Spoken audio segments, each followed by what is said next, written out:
Where does the name for Llanasa come from?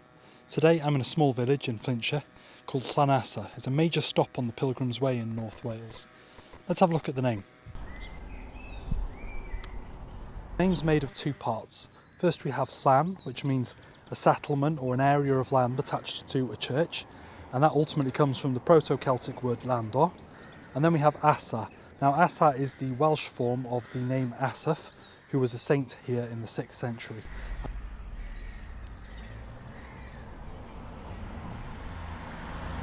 Llanasa, as well as Pant Asaph and Saint Asaph, are all associated with the Saint Asaph, who came here in the 6th century to set up a church.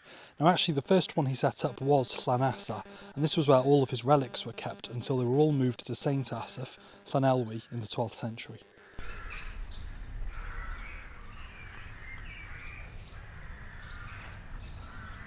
Now what some people might not know is that Llanasa is the final resting place of Gruffydd Vychan, who was the father of Owain Glyndŵr.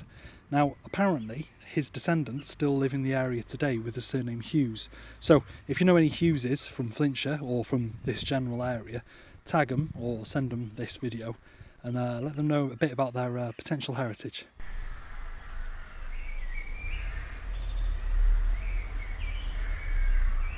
So the name literally means the settlement attached to the church, the Llan, of Saint Asaph.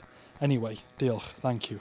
Give us a like, give us a share and give us a subscribe, and if you want to support me on my quest, my pilgrimage to explain every place name in Wales, you can on my Patreon, the link's in my bio. I'm going to have to wrap this one up quick because there's a massive thunderstorm coming.